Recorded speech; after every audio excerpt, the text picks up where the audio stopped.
Hello, everyone, and welcome to Tilky Taka, a Chelsea FC podcast. I am your host, Felipe, and this is my co-host, John. John, how are you doing today? Doing all right. It's a very fine evening. Love. Could be doing a little bit better in Chelsea land, but I hear overall, let's go ahead and get into it. Today, we are going to be recapping the Chelsea versus Burnley game from this past weekend. So we'll go ahead and list off the starting lineup here. Okay. So we start off with Rob Sanchez in the goal, Reece James at right back, Fofana, Chalobah as your center back pairing, Gusto as the left back, Caicedo and Santos in the pivot, Enzo at the 10, and Neto and Palmer as your wingers with Joao Pedro up top. So the only real wrinkle in this lineup is Gusto at left back. You know, a lot of people don't like that decision, think that Rosignor should stick to a more natural left back in that position.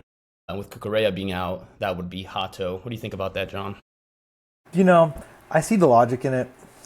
You want to give Hato the minutes, especially against presumably a lesser side like Burnley. But I think you trust the experience of Gusto, likes the role he can play. Gusto has played on the left before. Go either way for me. I think personally I'd like to see some more Jarrell minutes, especially because I feel like he's really been improving recently. It's kind of a disaster class to start, but he's really been coming on. So I would have liked to see him a little bit more. Yeah, I hear you. I know a lot of people online were mad with Gusto playing. He's starting to kind of get a bit of a negative following if you're following Twitter or He's X, had a negative following for a while, though, right? Like I feel like people they were really ripping into Gusto, even in the right back role. Yeah, I hear you. 6 months ago. I was fine with Gusto playing left back. I personally think he's very capable over there. It's not his strong side by any means, but I think he's more than capable. I think there's a strong argument to be made that despite that being Hato's natural position, Gusto might just be better off there given his more adequate experience in the Prem. And also he's got a lot of pace to pick up any counterattack. So, a helpful tool for us. Something he probably didn't need in this game in hindsight, but still pretty useful. And overall, I think he provides a lot in the role of playing wingback and overlapping with Neto. But I will say, despite a lot of people thinking that Hato should have played, I'm probably not one of those people. You're not a Hato fan. I like Hato. I think he should get more minutes, but I think he came on towards the end of the game, and you could see right away that he really isn't up to the same standard as the rest of the players. There was one dribble down the right-hand side late in the second half where you could just see he was hesitating and he wasn't sure how to approach it, if he should attack it or drop back. And he lost a step, and it didn't lead to anything important, but you could just see there's still hesitation. He's still not comfortable on that side. But you need the minutes in order to become comfortable, right? Yeah, 100%. It's totally a catch-22 here. And so at the end of the game too, right, it's a much more stressful position. So that's I think you're being unfair to Jarrell a little bit here. And yeah. I think if you'd been allowed to start, then it could have been different. He could have actually grown into the game some. Yeah, I totally hear you. I see both sides of it. And obviously this is what Rosignor ended up going with. So, his decision to make at the end of the day. But what do you think of the game as a whole? I think it's just been typical Chelsea as of late, right? It's a little undisciplined, a little immature. We don't have complete games. And so you just kind of knew once they switched off a little bit, it was going to happen. And there's that pit in your stomach. Yeah, I definitely thought this was a game Chelsea were dominating up until the red card. I think that goes without saying. Rosignor came out and said he thought we were playing really well into the goal, which is kind of hilarious given we scored in the 4th minute. But Chelsea really, if you look at some of these... To his credit, we did look really good until the goal. Fair enough. But if you look at these danger maps or possession maps, Chelsea were really dominating the entire first half. And even into the second half, were really just completely shutting out Burnley. There was nothing for them to do. But same old Chelsea, the same story we've had all year. We got a red card, and the game completely flips on its head. And the one thing I will say is, in the Maresca era, this year we had a couple red cards, 5 game deciders. More than a couple, I would say, right? Right, for sure. But, by the 5th red card, you kind of felt like Maresca understood how to play a 10-man game, whereas Rosignor, a less experienced coach, also less experienced just dealing with these 10-man situations, you could see that his default instinct is just sit back and absorb pressure, which, this is a game we were dominating with 11 versus 11. You would think that even 10 versus 11, there should still be some give and take. And that's really not what we saw. We dropped deep and gave Burnley the ball for basically 20, 25 minutes. And, they eventually got their chance. So leveled the game. That's a fair point. That's a very fair point. I think, you never want to be good at playing with 10 men. You don't have the experience like that. But, I think if Enzo was still around, probably would have been a different game. Those are the breaks, right? You got to learn. Yep, I hear you. Hopefully, be a little bit more disciplined. Besides that, I think a lot of fans were really upset because it did seem like the team just took their foot off the gas. I mean, I know a second ago I just said we were completely dominating the game, but we did only score one goal, and there was just a lot of wasted possessions, and we really weren't clinical, right? There was a couple Palmer possessions that didn't even turn to shots, where, the Palmer of old, you would think he might get a hat trick in a game like this. I know for me specifically, two players that I thought were just completely disengaged, at least from my perspective, were Enzo and Palmer. I think Palmer was actually really involved, but you could just tell he wasn't sharp. Injury aside, of course. Like, I'm going to give this guy the benefit of the doubt. He's elite, but he just seemed unengaged. It was like a mental thing. And, you could counter me, be like, hey, he was really mad when he got taken off. It's like, yeah, I might be mad too if I scored 0 goals and it's a 1-0 game. Yeah, I might take a little bit issue with, like, the term for engagement, right? Like, I think he was still with it. He's a little bit sloppier, right? The touch isn't quite there. Like you say, he's not being clinical.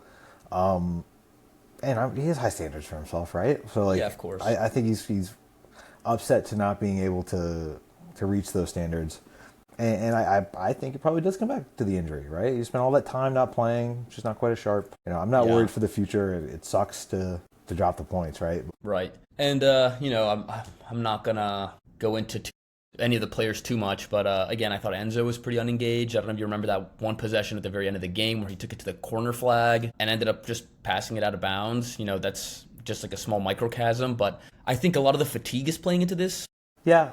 Okay. You're playing a team that you're just dominating. I think it's easy to mentally check out. But on the other hand, I do think there were players that were very engaged still. I thought Pedro Neto looked great. I thought Joel Pedro looked great. Obviously, they combined for that goal early in the game. But, like, one thing I love about Pedro Neto, for example, is you see this guy sprint all day long. Like, he'll chase back on defense. He'll sprint on a counter. And I can appreciate that effort as a fan. I know some people hate on Pedro Neto and think his end product isn't good, but as a fan, when you see your team dropping silly points and looking unengaged at times, the guys who give their all really stand out and earn a little extra respect. Yeah, no, I agree completely, honestly. It's easy to get upset when, maybe you're not hitting some of those crosses, right? But there's more to the game than just kind of that very end product, even though that might be the most important. Yeah, so people discredit that. The tail of the tape in this one is classic Chelsea. We've now dropped 17 points from winning positions at home, 19 points from winning positions overall this season. And to put that into perspective, the most points ever dropped at home in a Premier League season is 21 points by Sunderland. We now have 8 red cards in the Premier League this season. The all-time record is 9, so we're right there. I think that does also include the 2. Breaking records. This is... Not the ones you want to break, but... It's Chelsea. We won it all, okay? I think those 8 red cards also include bench and coach red cards, but still the record is 9, and we're kissing that. So overall, John, I know we're a couple days removed here, but who's your player of the match? Or if you want to give me your 3 stars, hockey style. That's tough. I think you got to go João Pedro just for the goal. Great work rate. I thought there was some really, really good link-up play that just... I feel like we're so close sometimes, so it didn't quite connect. I thought he would play great. Yeah, for me, Pedro Neto. Again, I know I just harped on his work ethic. Really appreciated that. It looked like he came to play. Obviously got the assist. In games where you don't get the result you want, you remember that at the end of the day, while underlying stats are important, some of the counting stats are important too. So that was my man of the match this time out. To go back a step, why do you think there's such a disparity kind of in the Chelsea home form versus the away form? In terms of dropping all those points. Do you think it has something to do with the fans, something about the environment, just kind of... people will say that, and I think it's a very valid claim. I think there's like studies that have been done in the past that prove that there is such thing as home court advantage, and obviously home court advantage is built on the back of the fans. You do see a lot of tweets saying that some of the Chelsea fans are quote unquote dinosaurs, or that it's completely quiet in the stadium. I get that. I think where we're at right now is very unusual in the modern Chelsea era, where we've always been a rather dominant team, perennial top 4, perennial Champions League, and ever since Clearlake came in and the project has started, just the results just really aren't up to par for fans in general. I think that kind of drains the life out of some of the fans, not all, obviously. I think a lot of it is like probably negative social media engagement with the players, I'm sure doesn't help. And frankly, I think a part of it is probably just the coaching change midseason. Maresca had his own flaws, obviously, but I think you kind of like learn to grow into certain situations, and with Rosigne, we're kind of almost starting all over again. He's doing a lot of stuff that I like, but I think as a young coach and also as a new coach in the Premier League, you just are learning on the fly. That's like objectively going to be the case. So for example, every game we go down with 10 men, he's going to learn something new out of it. Every game we drop points, he's going to learn something new of it, whether it's tactical, whether it's about his personnel, substitutions. There's always something to be learned. And at the very least, you would hope he would learn. And if he didn't, that would be grounds for eventually being sacked, right? That's just kind of how being a professional coach works. Totally agree. Do you think he has the leash to learn from those mistakes, though? Obviously, hearsay, right, looking at Twitter. But, I'm seeing things where if we don't make top 4, he might get sacked or something along those lines. Yeah, I've seen so clearly, similar... the standards are high, right? But it's coming in mid-season. Maybe we should have more leeway than that, right? Yeah, I think it's going to be a bit of a toxic end here for Chelsea to wrap up this season. I think top 4 is going to be really tough, even top 5, because I think 5 will get Champions League. I think it's going to go down to the last match week or 2. And, Rosigne started with a really good streak of games, really easy ones, and now it's a bunch of hard ones. I'm not really concerned as a fan so much. I mean, we'll probably drop points in games that are really tough, and we'll probably win games we shouldn't win, and, it's just kind of the way soccer works. But I think what is going to happen is that we very much could miss the top 5, and I think if we miss the top 5, you're going to see a ton of just rage bait posts and it's gonna be toxic. Right, people are just going to be posting stuff to get engagement and clicks. I personally think he will have the leash. I don't think they're going to bring Rosigne in from Strasbourg, who's clearly a project coach for the project, mid-season, and then fire him for not being able to get results. I think they're going to give him this season. I think they're going to give him, at least until next season, depending on the results. Until or through? Not necessarily through, right? Not necessarily through, but he'll start next season as the head coach. Sure. I think almost definitively. And you know what? I think I would hate to miss Champions League. Every Chelsea fan would. I think these other competitions are, and I don't want to say this because I guess it's a little bit rude, but I think they're almost beneath us. We should be in the Champions League every year, and I think we've played well enough this year to earn it. The thing is, we also get these red cards and drop these points, and it all matters at the end of the day. Yeah, but I think when push comes to shove, him having this half a season is going to be really great for him to build on next year. Regardless if we make Champions League or not, I think you're going to see a much more improved Chelsea side next year. Given the fact we're going to have rest, which we didn't have this offseason, we're going to have time to have an offseason program and really grind out Rosigne-specific tactics. True. Obviously, we're going to get reinforcements in the summer windows and people will exit. You'd hope Chelsea, the team as a whole, would improve. I don't think he will get fired is really my short answer here. And I think you're going to see a better Chelsea next year. I think you are going to see a lot of engagement bait posts from here to the end of the season, especially if we don't perform. And you're just going to have to block it out, Very well thought. So moving on here from this Chelsea game this past weekend, let's just look at some other news, Chelsea news here. We had Lavia returning. I think it's been a couple months since he's played for the first team. I'll believe it when I see it again. He made the bench, and that's a step in the right direction. He also, the day before, got 45 minutes with the U21s. Do you have any thoughts on his return? Like I said, I think I'll believe it when I see it. I feel like he's been about to returning since he joined us, right? And so once he can get a consistent run of games, then I'll be more confident. I mean, just been very unlucky. Yeah, 100%. I think there's a lot of Lavia skeptics out there. I wouldn't put myself in that camp necessarily. I can sympathize with long recurring injuries. I get that it's very hard for a professional athlete to manage these things. And when you rush back, you're just much more likely to get injured. I think we saw reports that Maresca was possibly rushing players back before the medical staff said they were ready. That could be a factor. It could just be genetic. It could be bad luck. You really don't know with these things. What we do know is we've seen a lot of reports lately that with Reece, with Lavia, with Isugo, the team is much more focused on prolonging these recoveries and making sure they really only come back when they're ready and really approaching their return the right way. So I was personally happy to see him get a couple minutes with the U21s. For example, he made the bench this weekend, didn't play. Totally fine with that. A little extra time to recover. But we're headed in the right direction. And then obviously, he should be a big upgrade to this team. We're really lacking in midfield depth, and I think he frankly provides a lot of quality in the midfield. Like any player, he has his pros and his cons. You have any thoughts on that, John? Are you excited for his return, or is it kind of flat for you? I think I'm overall excited. Like you said, we've really been needing the depth. I've got some, let's say, rose-colored glasses when it comes to a lot of the players, so I'm always a believer. I'll back them. Maybe longer than I should sometimes. Rest in peace, Misha. But so overall, if he can come back and be healthy, I'm pro. And I do. It's tough, right? Because you really, some of these players are very, very key.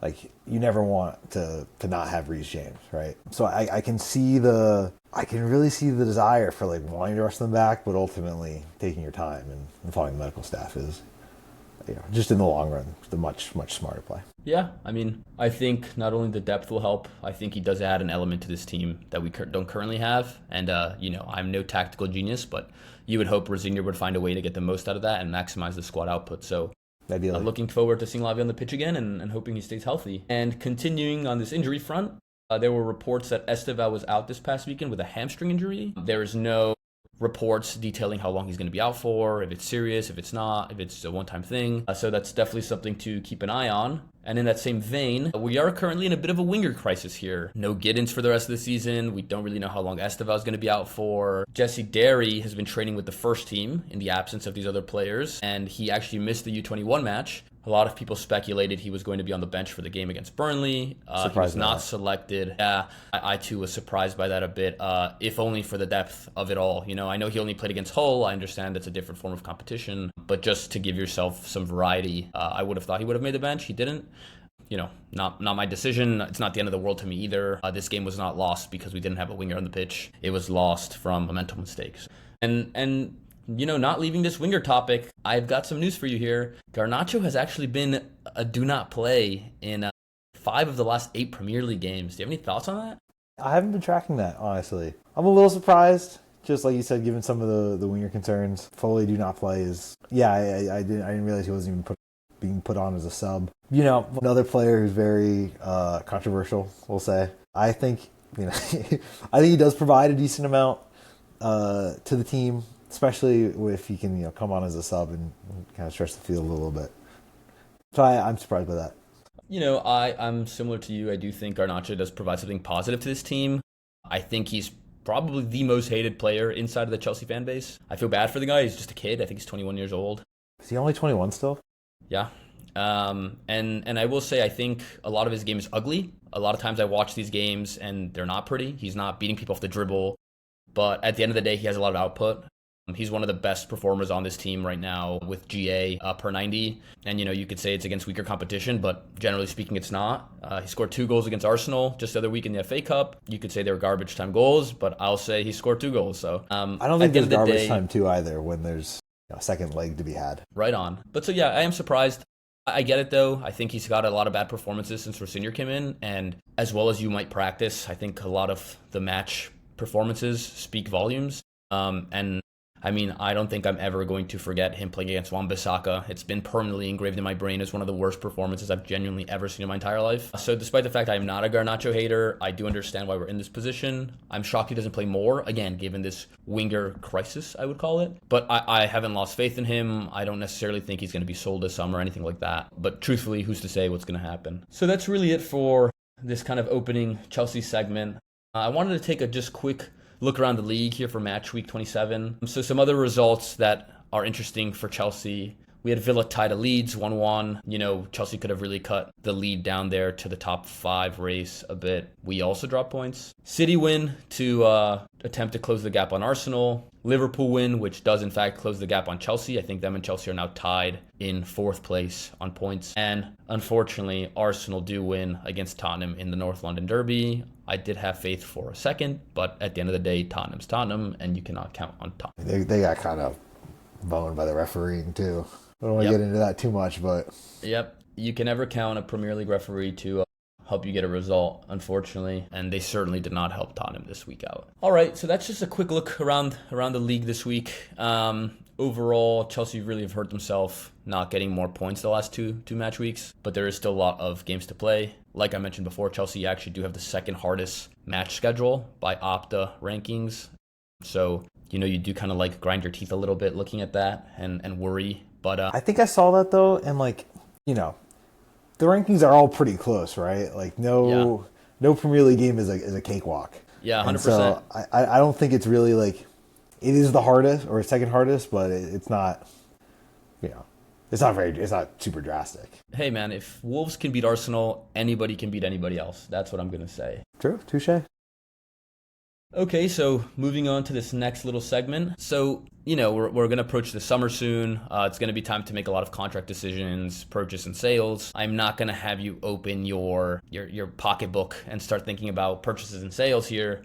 But I do want to talk to you about some of these contracts. I've got a list of a couple players here with either 2 years left on their deal or 3 years left. I'm going to list them out. I want you to tell me if you would extend them or sell them. Okay. We won't talk about fee or anything like that, but I just want to hear your thoughts and, let's let everyone else see what you're thinking. I'm going to spitfire these and then we can come back and discuss them one by one. Sure. Lay them out. I just want you to say extend or sell. Reese. Extend. Cuckoo. Extend. Tosin. Is obviously a sell. Trev. Probably the most conflicted out of all of them. I think I would lean towards extend, but I wouldn't mind a sell. Gaga Slolina. Yeah, he can be gone. Okay, those are all the players on 2-year contracts, and now I'm going to give you a player on a 3-year contract because this is relevant. Wesley Fofana. I like Wes. I think you keep him around, especially because his form has been a lot better as of late, and he's knock on wood, been healthy. But we can go back to him, talk to him. Let's go back on these. I think Reese is no questions asked extend. I don't think anyone's really gonna question that. Now here's a controversial one. Cucurella, you said you would extend him. Now, I don't think that's what Chelsea's necessarily thinking. There were reports early this year from Fab that he got a new contract, and then, it went media dark. Nobody heard about this new contract. Chelsea didn't announce anything. Nobody was talking about it. And months later, Fab comes out and says Cucurella was given a raise, but no extension on his deal. I think the raise is well earned. He's been one of our best performers, but I think the lack of extension speaks volumes. He is 28 years old now. Chelsea, obviously the model is buy young, develop. He's definitely on the latter end of kind of like the feasible range. I think at 28, with 2 years left on the deal, they're not going to want to extend him into his 30s. I think they're going to try to sell while his value is still high. And frankly, I think despite what I think or what you think, I think that lack of extension this current year is speaking volumes to me right now. I also want to point out the fact that I think in Rosinier's system, very different from Maresca, we do use the wingbacks as kind of overlapping, kind of box-to-box players, and that is definitely not where Cucurella is best suited. I think he's a wonderful defender, but that's clearly just not his game, and I think they would probably be better suited. Selling him, getting as much value back as they can, they probably won't flip a profit. He was one of the more expensive fullbacks of all time, but I'm sure they could get something in the ballpark of 30, 40 million, and then go out and buy a replacement player. Maybe someone you really like Lewis Hall, but that's maybe a topic for another time. Do you have any counterpoints to that, or are you just about an agreement? No, I see the point.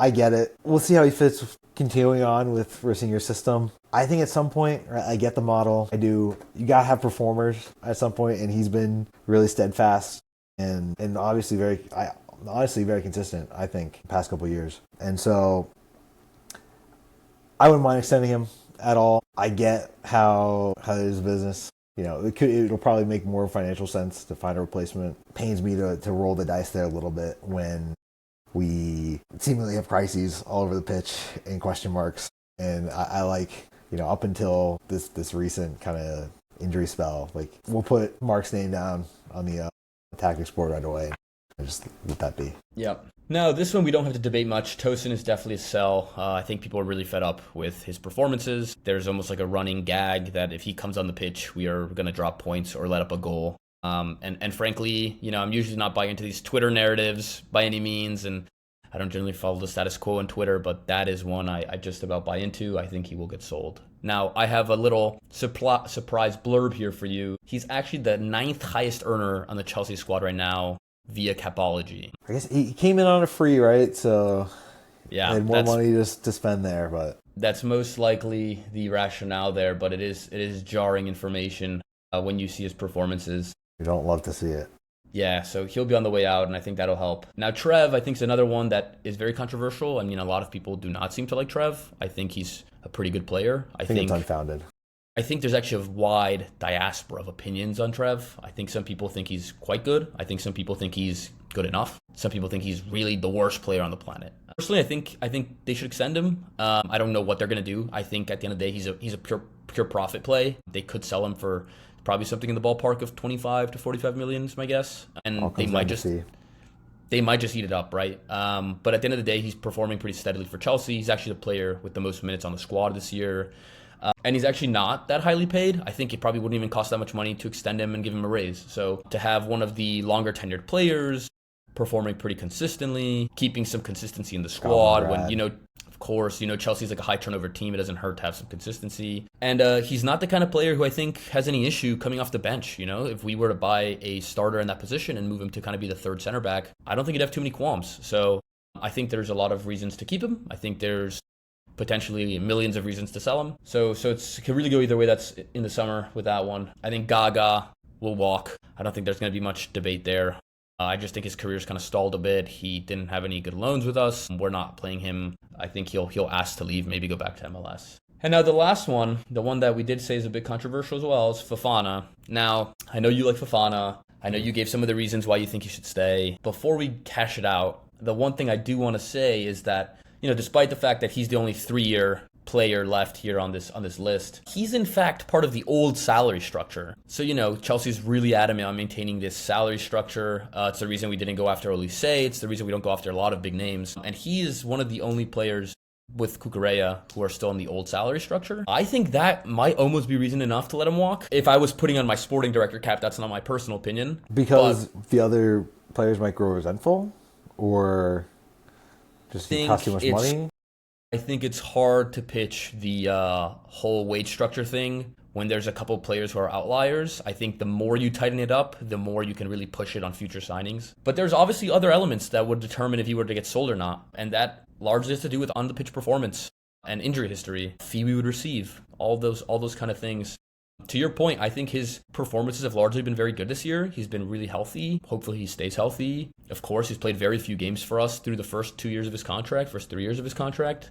But when he's played this year, him and Trev have been the best center back pairing we've had. And I know this conversation comes off the back of a game he got a red card and cost us points. That's going to obviously kind of agitate fans and kind of dilute their opinion if they want him to stay or go in the short term. I personally think this is not an extend or sell. I mean, I would just I know this is cheating. I would just kind of ride this contract for another year, maybe get back to it next year. I could see them selling him outright. I just don't know how it's going to shake out. At the end of the day, we need a lot of center backs. It's going to be one of the focus areas in the summer. So I don't know if you sell one of your starters to then bring in 2 starters. I don't know how they're going to approach it. I think that's the big point is let's see what the window looks like, at least at the beginning, see who the targets are. Stars coming in, right? Rosinha is like, you're really hitting the ground running, and then we don't really need that experienced center back anymore. Right. We'll see. So yeah, we'll see. I mean, I know fans have a lot of split opinions on Wes, and I think we'll have to see how he performs from now to the end of the season before we really make a determination. Who knows? Maybe he gets a call up to the France squad for the World Cup. And maybe that changes how we view him. But that's that with that segment. Next, I want to do a segment I'm going to call Around the Way. This is really just kind of taking a look at our players out on loan. So first off, a player that I have not particularly cared about in the past and had personally written off until a couple months ago, but Mari Kellerman, who's currently on loan at Cardiff. He has 6 goal assists in the last 6 games after missing all of last year. And I think last year he had 2 or 3 injuries back to back, kept him out the entire year. I think he played 2 games for the U20 and has now strung together 30 games for Cardiff City, who is currently first place in League One. He's hot right now. He's hot. He scored some good goals. I'm not going to pretend this is a player I watch, but, anytime there's Chelsea players out on loan, you'd like to see that they're putting in good results. And frankly, it's good to see him get minutes and also perform in League One. I think it's not a league where I'm seeing players perform highly and saying, hey, this guy can play at Chelsea soon. But, for some of these players, it's stepping stones, right? It's always stepping stones. It's League One, it's Championship, maybe another loan, and then the Prem. And maybe Chelsea don't even give him that much time to enact all of those different loans, but I'm sure there's some players that will get the opportunity, and it's positive seeing Kellerman perform like this regardless of what they decide to do with him in the future or any future loans. But at the end of the day, a Chelsea player performing well somewhere else is encouraging to see. And speaking of Chelsea players performing well, maybe you know where I'm going with this next one, but Disasi has actually gotten 3 consecutive starts in the Premier League for West Ham since transferring over there. In those 3 starts, no losses and 2 clean sheets. What do you think about that? Been brilliant, right? I mean, obviously, some weird bounces here and there. Great to see. You get a good fee for him. Things just didn't work out here, I guess. Felt like things were good when he first came, and maybe things got a little toxic, like you said. It just seems to be a trend with some of these players. But I'm happy for him. Always love to see, like you said, good run of form. I think the people at the end of the day like to see him have some success. Yeah, I mean, I was a bit surprised.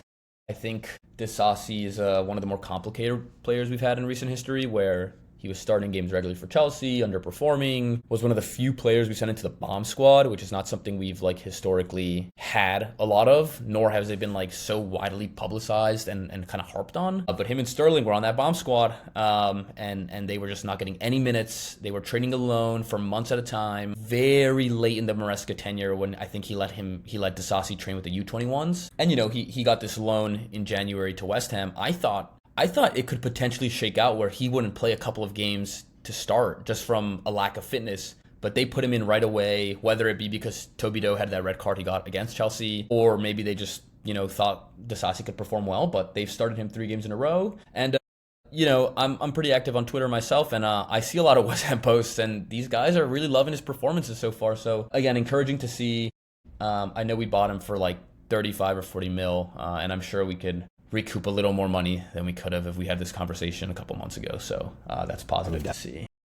So that's all I got this time out on the around the way segment. One other bit of news that I think was big for Chelsea fans at large was finally got a front of shirt sponsor. What do you think? I mean, it's kind of embarrassing, right? The second year in a row we're hitting the second half of the season, and now we finally have a front of shirt sponsor for a little bit. I guess this one's, I think it includes next year too, but still, it makes you wonder what the strategy is, what's going on. I think didn't they like fire the one guy who used to be in charge of that? Maybe the new guy had a late start to figuring things out. I don't know. It's a little embarrassing in that front. It's good to finally have something. I know some people are upset with what it looks like. I'm not a huge fan myself, but it doesn't matter too much. They're upset that it's an AI company, but kind of some slim pickings when it comes to people who have the money to spend on sponsorships. Good to have one just from a financial sense. Beggars can't be choosers. Yeah, I mean, 100%. That's definitely the right way to put it. Beggars cannot be choosers. It's pretty ridiculous that Chelsea have now gone something like 3 seasons with half a front of shirt sponsor. You are, it looks good 100%. Though when there's nothing on it. I like the kits. Yeah, but it's not worth the lack of revenue. So I know that you are right in saying that the previous business revenue guy did get fired or left. Frankly, I don't know which one of the two. It is good that Chelsea finally got a front of shirt sponsor. The reports suggest that this company will be the front of shirt sponsor for the rest of this year, and then next year will become a general partner, sponsoring some other sort of, whether it be the training pitch or the kits or whatnot. But we most likely will have a different front of shirt sponsor next year, which I think strikes fear in the hearts of a lot of Chelsea fans, thinking, wow, are we going to do this one more time next year? The big conversation point was those charges from the EPL related to like the undisclosed agent fees during the Abramovich era. It's actually interesting that this deal was announced on the back of a report from one of these reporters who suggested that it had basically been decided that Chelsea would not get any sporting sanctions. So it was just going to come down to like fines and the likes. A lot of people speculated that was the big holdup in the front of shirt sponsors because it could just make a big difference. Although so it's interesting. Have so many points dropped that. Right. A lack of points, potentially a relegation. Obviously, that's completely drastic, but, everything's in play until it's not. You never know. But so these things got announced kind of back to back, I think on back-to-back days. While I'm glad we're getting in the extra revenue, amount is undisclosed, by the way. It is nice to bring in money. It's the only way we're going to stay competitive with these other teams, and it does really matter at the end of the day. But so that's that on that front. And so wrapping up our first episode here, let's look ahead. Our next 2 games are Arsenal and Villa. I mentioned that we have one of the more difficult fixture lists coming up. So let's start here with Arsenal. We play them on Sunday this upcoming week. What are your thoughts? I mean, I don't want to say like it's a must win because they're top team in the league, but it does feel like we need to come away with at least a point. They really had our number in recent years. It's been a little shameful almost. So a win would be great. I just need something that looks positive. Yeah, I mean, we're at a point of the season now where it's going to be very hard to play a match and drop points when the teams we're vying with top 5 for are getting points. Also, this is pretty critical in possibly preventing Arsenal from winning the league. Very important. A win at the Emirates would actually be ballistic. a tie would be more than acceptable, I think. I really struggle to envision how we're going to approach this game. The first game, Rosinha against Arteta, didn't look good. It ended 3-2, but, it wasn't a game Chelsea particularly played well in. The second game, we really just trying to hold tight until those last 20, 30 minutes and still couldn't come away with a result. But that approach is not something that's going to be happening here in the Prem game where it's not a second leg. It's all the points are up for grabs. So I think while I hope we win or even tie, I think this is more likely than not going to be Arsenal's game, especially at the Emirates, especially with a new coach. But at the end of the day, I'm an optimist and I hold out hope for my team. So we're going to hope that Chelsea get a win. What does upset me... Yeah, every week. What does upset me to an extent, though, is we play Arsenal on Sunday, and then we play Villa on Wednesday. Villa play Friday, and then play on Wednesday. That's also an away game. That is also a team we are directly competing in the top 5 for. So while I do think Villa away are a beatable team, I think those 2 extra days of rest are going to possibly be incredibly detrimental. And I think it is going to really hurt the team and the fan base to drop points in those 2 games back-to-back, especially if they're both losses. I would hate to see it. I don't really want to, but would you consider forfeiting the Arsenal game to just come out with a better chance against Villa? Not forfeiting per se, but I see what you're saying. Resting some guys. It's like the classic philosophical quandary of like, do you maybe not come to play against a team you kind of just assume you're going to lose to? Yeah. When you have another game that could be much more important. I don't think that's the right way to approach it. I see the value and the merit in it. I think it's not like sporting, quote unquote. I also think that with 1 week's rest, there's no chance we're going to show up to Arsenal with a half-assed team. Nor do I even think we have the depth to put out a half-assed team at this point. Fair play. But I do think this Arsenal game is going to have a huge impact on performances against Villa, and it would be really devastating to drop all 6 points in those games. So at the end of the day, there's a world where we could, go to Arsenal full strength, lose, go to Arsenal half-ass, lose. But, so let's go back to a very specific line in this episode. If Wolves can beat Arsenal, anybody can beat Arsenal. So, you're gonna hold out hope and just see what we can get out of these next 2 fixtures before looking ahead. I think there's no use looking further than that right now. So we'll have to see how it goes. Important things to note, Fofana's obviously out for this next game. He got a red card. There were reports suggesting Reece might have left the last game with a little bit of an injury based on the way he asked to get off the pitch. I haven't seen anything to follow up on that statement. Estevao, as we mentioned, did not play last game because of a hamstring. No reports if he'll play this one. Cucurella's out. So, we are down some of our better players here, but you play to win. So we'll see what happens against Arsenal, and we'll be back after next week's fixtures and see, hopefully, with a win. We'll see how it goes any given Sunday. All right, everyone. Thank you very much for joining us for the first episode of Tilky Taka, a Chelsea FC podcast, and we hope to see you next week.